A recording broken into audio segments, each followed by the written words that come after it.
Hi hello welcome back to my channel. ಇವತ್ತಿನ ವಿಡಿಯೋದಲ್ಲಿ ನಾನು ನಿಮಗೆ ಒಂದು ಟೊಮೆಟೊ ರಸಮ್ ರೆಸಿಪಿ ತೋರಿಸ್ಕೊಡ್ತೀನಿ. ತುಂಬ ಸಿಂಪಲ್ಲಾಗಿ ನಾವು ಮಾಡ್ಕೋಬೋದು. ಬನ್ನಿ ನೋಡೋಣ. ತುಂಬ ಸಿಂಪಲ್ ಆಗಿರುವಂಥ ಇಂಗ್ರೀಡಿಯೆಂಟ್ಸ್ ಕೂಡ, ಹಾಗೆ ತುಂಬ ಟೇಸ್ಟಿ ಆಗುತ್ತೆ. ಟ್ರೈ ಮಾಡಿ ನೋಡಿ, ಮಿಸ್ ಮಾಡಿದೆ. ಹೀಗೆ ನನ್ನ ವೀಡಿಯೋಸ್ಗೆ ಸಪೋರ್ಟ್ ಮಾಡ್ತಾಯಿರಿ. ಬನ್ನಿ ವಿಡಿಯೋ ನೋಡೋಣ. ಮೊದಲಿಗೆ ನಾನಿಲ್ಲಿ ನೀರು ತಗೊಂಡಿದ್ದೀನಿ.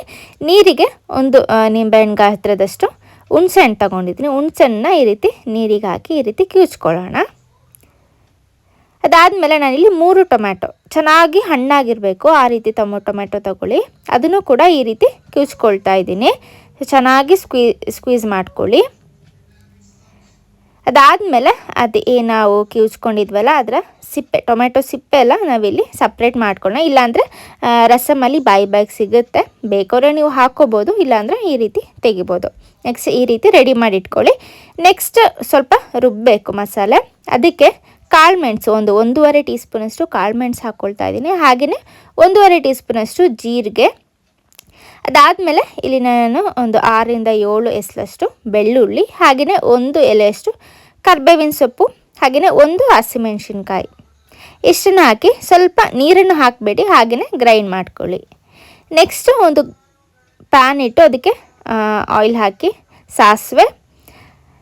ಸಾಸಿವೆ ಸಿಡ್ದಾದ್ಮೇಲೆ ಒಂದು 4 ಬೆಳ್ಳುಳ್ಳಿ ಜಜ್ಜಿಬಿಟ್ಟು ಹಾಕ್ಕೊಳ್ತಾ ಇದ್ದೀನಿ. ಹಾಗೆಯೇ 1 ಹಸಿಮೆಣಸಿನ್ಕಾಯಿ ಎಲ್ಲ ಡ್ರೈ ಚಿಲ್ಲಿ, ಹಾಗೆಯೇ ಕರಿಬೇವಿನ ಸೊಪ್ಪು ಇಷ್ಟನ್ನು ಹಾಕಿ ಸ್ವಲ್ಪ ಫ್ರೈ ಮಾಡ್ಕೊಳ್ಳಿ. ಇದು ಸ್ವಲ್ಪ ಫ್ರೈ ಆದಮೇಲೆ ನಾವೇನು ಮಿಕ್ಸಿ ಮಾಡಿ ಇಟ್ಕೊಂಡಿದ್ವಲ್ಲ ಆ ಮಿಕ್ಸ್ನ ಹಾಕ್ಕೊಳ್ಳೋಣ. ಈ ರೀತಿ ನೀವು ಏನು ಗ್ರೈಂಡ್ ಮಾಡ್ಕೋಬೇಕಾಗುತ್ತೆ. ಜಾಸ್ತಿ ಒಂದು 2-3 ಸಲ ಕ್ರಷ್ ಮಾಡಿಕೊಂಡ್ರೆ ಸಾಕು. ಸೊ ಇದನ್ನು ಹಾಕಿ ಸ್ವಲ್ಪ ಫ್ರೈ ಮಾಡ್ಕೊಳ್ಳಿ. ಜಾಸ್ತಿ ಫ್ರೈ ಮಾಡೋದಕ್ಕೆ ಹೋಗಬೇಡಿ.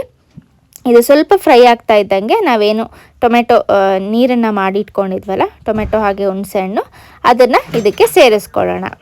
ಸೊ ಇಷ್ಟೇ ಸಿಂಪಲ್. ಇದಕ್ಕೆ ಉಪ್ಪನ್ನು ಸೇರಿಸ್ಕೊಂಡು ಮೇಲೆ ಸ್ವಲ್ಪ ಕೊತ್ತಂಬರಿ ಸೊಪ್ಪು ಹಾಕಿದರೆ ನಮ್ಮ ರಸಮ್ ಇಲ್ಲಿ ರೆಡಿ ಆಯಿತು. ತುಂಬ ಸಿಂಪಲ್ಲಾಗಿ ಮಾಡ್ಕೋಬೋದು. ಯಾವುದೇ ಸಾಂಬಾರಿಲ್ಲ, ಅರ್ಜೆಂಟಾಗಿ ಮಾಡಬೇಕು ಅಂದಾಗ ಇದನ್ನು ಟ್ರೈ ಮಾಡಿ ನೋಡಿ, ತುಂಬ ಚೆನ್ನಾಗಾಗುತ್ತೆ. ಈ ರೀತಿ ಮೇಲೆ ಕೊತ್ತಂಬರಿ ಸೊಪ್ಪು ಹಾಕಿ ಇದನ್ನು ಒಂದು ಕುದಿ ಬರೆಸ್ಕೋಬೇಕಾಗುತ್ತೆ. ಒಂದು ಮೀಡಿಯಮ್ ಫ್ಲೇಮಲ್ಲಿ ಇಟ್ಟು ಕುದಿಸ್ಕೊಳ್ಳಿ. ಆವಾಗ ಏನು ಟೊಮೆಟೊ ಎಲ್ಲ ಚೆನ್ನಾಗಿ ಬೇಯುತ್ತೆ.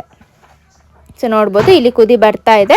ಕುದಿ ಬಂದಾಗ ಉಪ್ಪೆಲ್ಲ ನೋಡಿಕೊಂಡು ಕರೆಕ್ಟಾಗಿ ಮಾಡ್ಕೊಳ್ಳಿ. ಸೊ ನೋಡಿದ್ರಲ್ಲ, ರೆಸಿಪಿ ಇಷ್ಟ ಆಯಿತು ಅಂತ ಅಂದ್ಕೊಳ್ತೀನಿ. ಇಷ್ಟ ಆಗಿದ್ರೆ ಲೈಕ್ ಮಾಡೋದನ್ನು ಮರಿಬೇಡಿ. ಹೀಗೆ ನನ್ನ ವೀಡಿಯೋಸ್ಗೆ ಸಪೋರ್ಟ್ ಮಾಡ್ತಾಯಿರಿ ಅಂತ ಹೇಳ್ತಾ ಥ್ಯಾಂಕ್ ಯು ಫಾರ್ ವಾಚಿಂಗ್.